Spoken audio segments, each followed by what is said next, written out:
Tuh. Nah ini ada satu yang tampaknya membutuhkan penjelasan nih.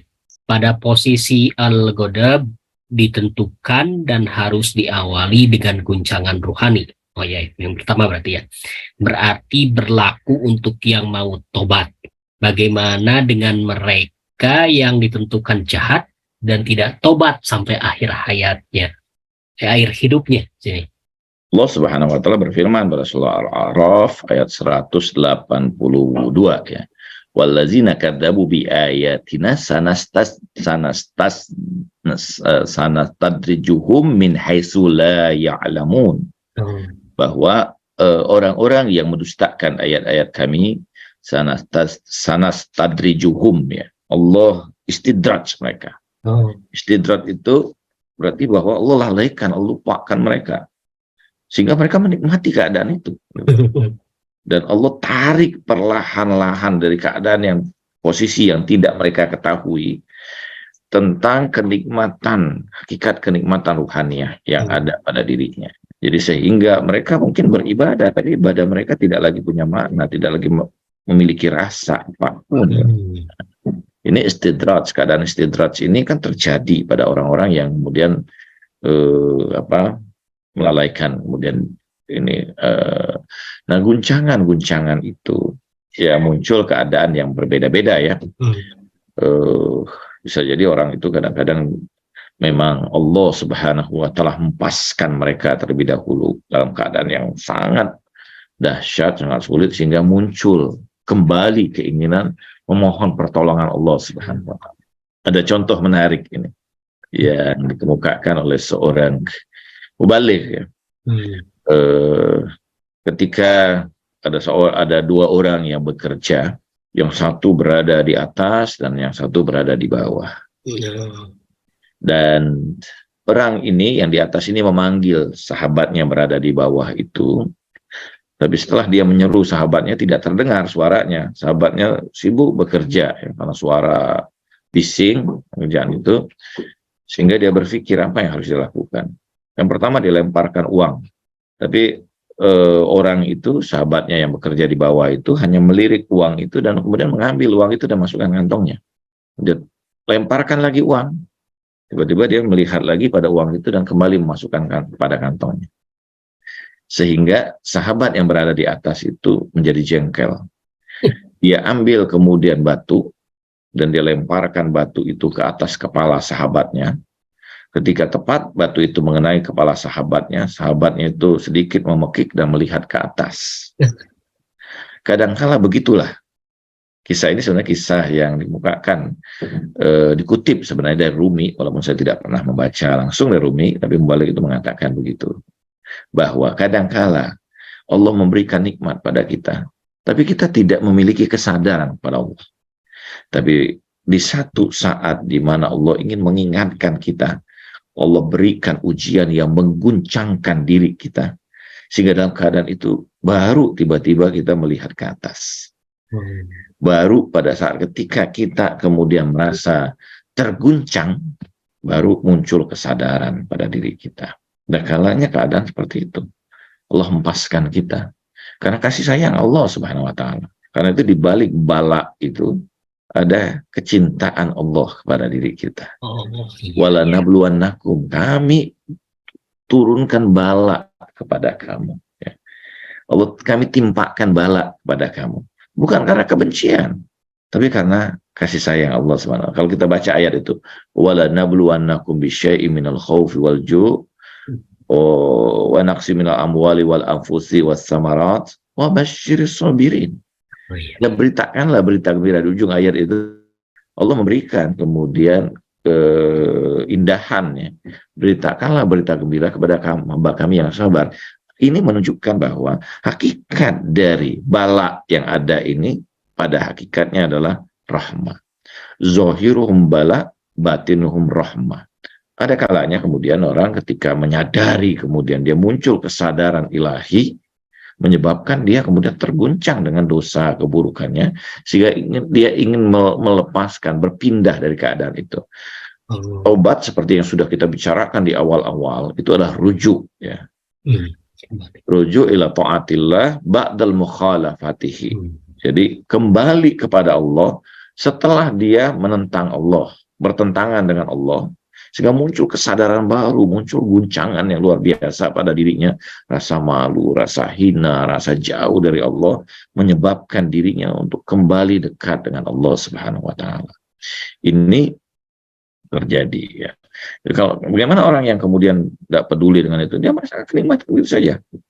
Bahkan Allah tambahkan kenikmatan kepada dia di dunia ini, sehingga tidak tersisa apapun nanti setelah kehidupan dunia ini bagi dirinya. Baik, Ustaz. Ini dari Bu Wiwik Wijastuti ini. Izin bertanya, Ustadz, bagaimana bila mereka yang terlanjur menyampaikan rahasia dari Allah, terus mereka merasa bersalah, bertaubat, apa bisa melanjutkan perjalanannya? Jadi keluar dulu dari Nazilah. Ya, ini kan sangat tergantung pada lut Allah ya.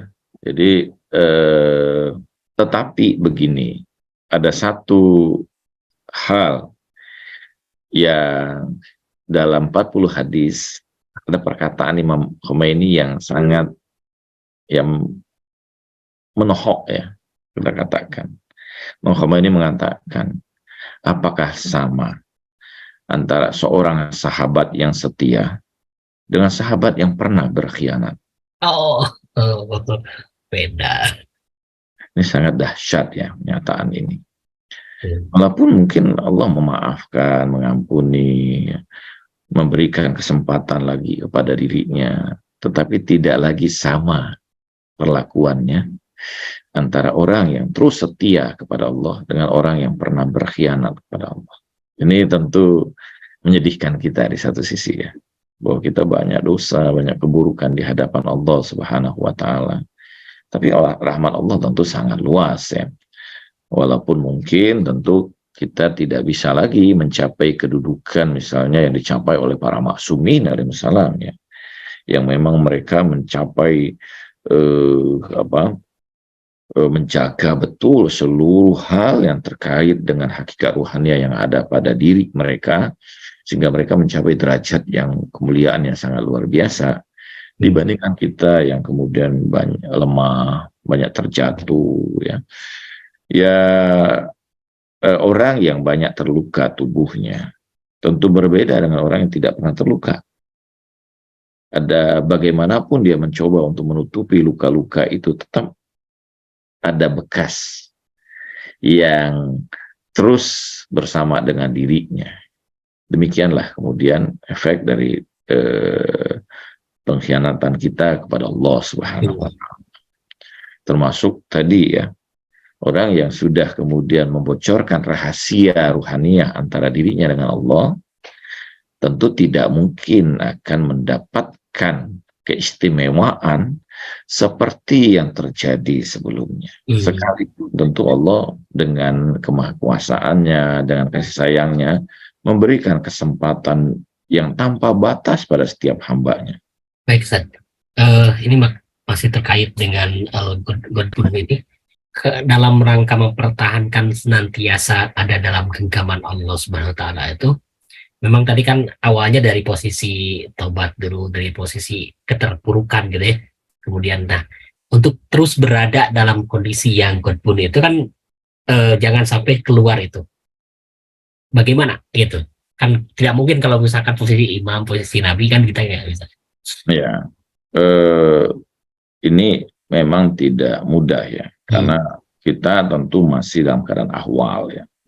Ahwal itu ya keadaan hal yang tiba-tiba bisa menghilang dan sebagainya. Belum sampai pada tingkatan hakiki. Tetapi bahwa memelihara, Rasulullah mengatakan bahwa seorang mukmin itu selalu dalam keadaan huzun hatinya itu, sedihan. Jadi hati yang selalu dia pelihara dalam keadaan keharuan, kesedihan bersama dengan Allah Subhanahu wa Ta'ala. Inilah keadaan hati yang kemudian dia terjaga ya sama Allah. Sampai Allah kemudian memasukkan tajalli berikutnya albas ya. Lain lagi. Jadi bagaimana memelihara keadaan yang seperti ini untuk kita yang mungkin ya pada tingkat yang sederhana, Yang pertama bahwa kita harus dalam ingatan terus-menerus tentang hal-hal yang mengkhawatirkan kita, ada muncul menimbulkan rasa khauf pada kita. Ingatan akan kematian, ingatan akan dosa kita yang begitu banyak, kejelekan kita, ingatan akan ancaman-ancaman Allah, ingatan dahsyatnya keadaan yang terjadi di alam barzah, misalnya tentang bagaimana Rasulullah SAW itu memanggul jenazah salah seorang sahabatnya, kemudian masuk ke dalam kuburnya. Bahkan Rasulullah SAW di dalam kubur itu mendoakan kemudian sahabat ini, sehingga sahabat lain berkata betapa mulianya dia alam kuburnya dia. Rasulullah mengatakan berhati-hatilah terhadap alam kubur, karena syafaatku akan berlaku di yaumil akhirah. Gitu. Jadi ini tentu hal yang keadaan-keadaan seperti ini tentu menyebabkan kita kemudian merasa khawatir, ya, ada khabat. Gitu. Orang kadang-kadang ketika melalaikan ingatan-ingatan kepada ini, zikril maut misalnya, ini berbahaya. Ya. Jadi, dan saya kadang-kadang sedih ya, terus terang menyaksikan. Walaupun tentu mungkin saya sendiri tentu suatu hamba yang masih jauh dari apa yang kita bicarakan ini, tetapi saya menyaksikan seringkali banyak orang mengantarkan jenazah ke kuburannya tanpa rasa khawatiran, tanpa rasa bahwa itu akan mengenai dirinya. Dia berbincang, bahkan kadang-kadang juga karena berjumpa seakan-akan itu satu reuni baginya. Ada orang yang mungkin sudah beberapa lama tidak berjumpa dengannya, berbicara tentang hal yang lain.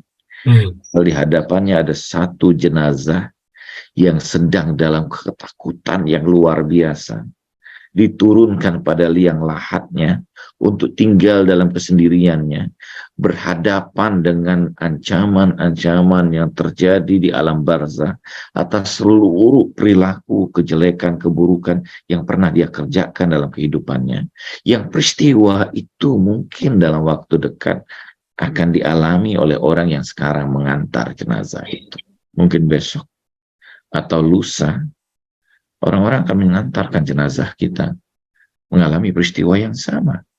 Dan ini yang kemudian harus kita pelihara ketika kita menghadiri jenazah yang ada, dan berpikir bahwa itu adalah diri kita. Atau minimal kita berpikir bahwa saat ini saudara kita, mungkin dalam waktu dekat itu terjadi juga pada kita. Dan bagaimana keadaan kita ketika peristiwa itu terjadi. Sementara kita saksikan, kita sadar catatan-catatan kejelekan kita ini begitu banyaknya, lebih banyak dari kebaikan yang kita kerjakan.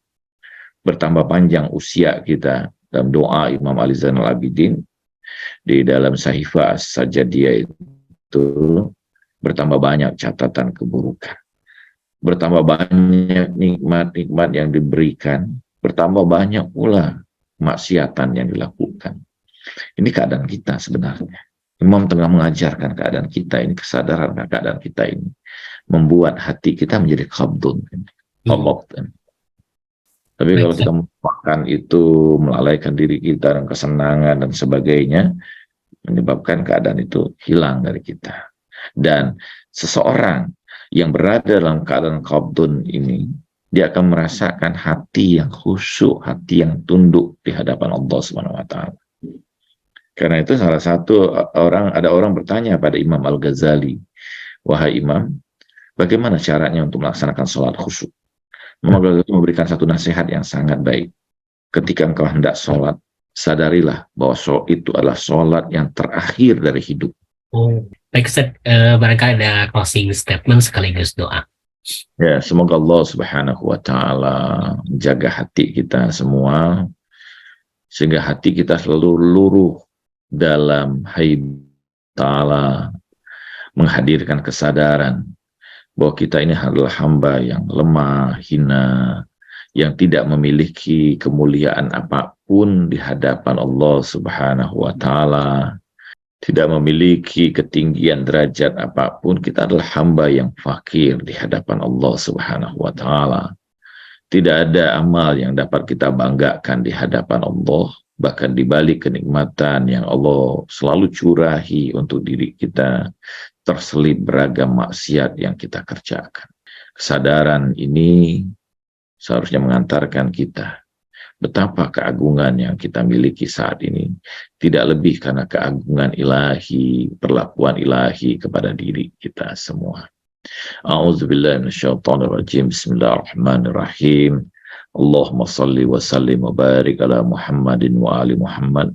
Allahumma nas'aluka rahmataka wa anzil rahmataka ilaina wahfazna fi kulli khair wa adkhilna fi kulli khair kama dakhalta Muhammadan wa ali Muhammad wa akhrijna an kulli syarrin kama akhrajta anha Muhammadan wa ali Muhammad bi rahmatika ya arhamar rahimin.